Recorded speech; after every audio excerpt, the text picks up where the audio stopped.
So, what I have before me here on an interesting French board, which I'm not talking about, is the fabled 4.4-inch Jaques wooden set, and this one happens to be from the first year of production.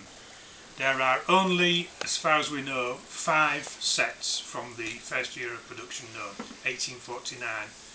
From March 1849 to March 1850 would be the first year of production. And here it is, Jaques London on the foot rim of the White King only. The Black Kings weren't stamped until much later.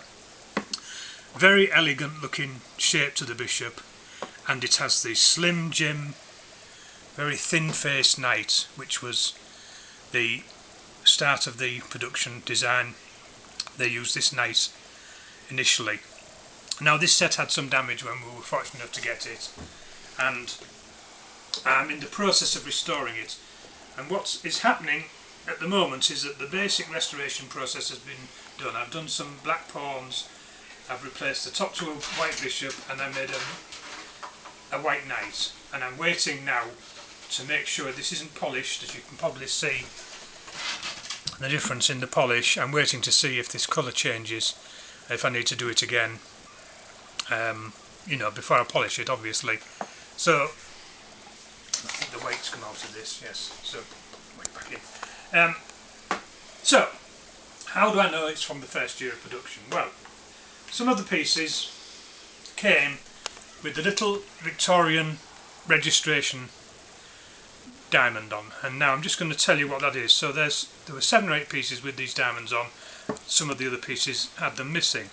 Basically, the Victorian registration diamond looked like this,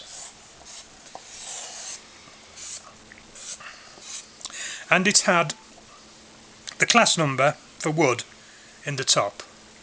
It had a letter for the year here in that place.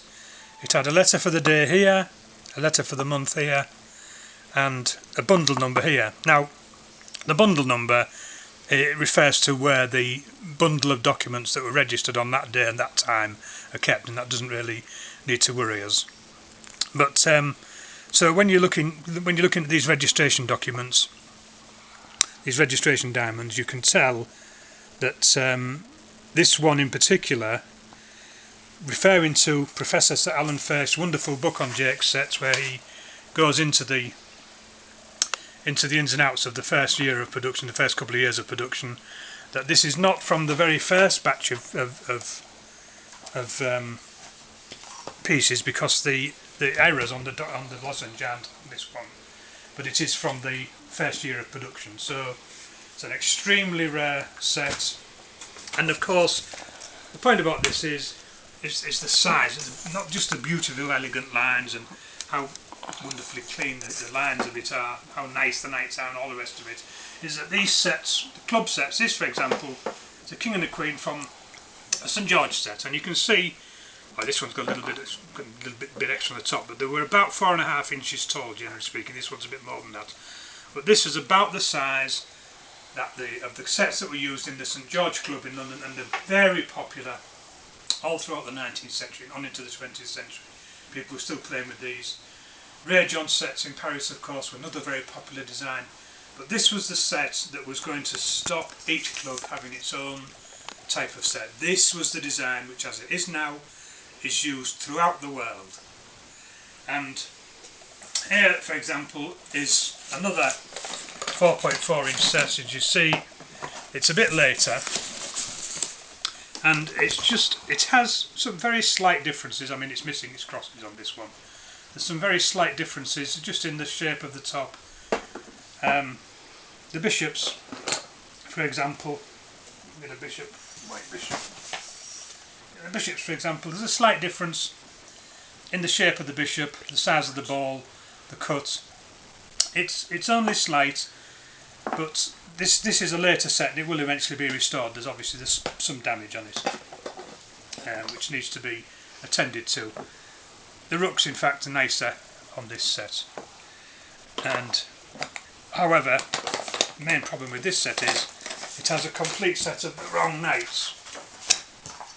The knights are clearly not from Jaques. That's a reasonably attractive knight, but it isn't a Jaques knight. So all the knights are wrong on this set, so I'll have to decide what and when I'm going to do that along with the rest of the repairs, whether to make 4 knights or whether to try and find 4 suitable knights from under the Jaques set, which isn't reparable.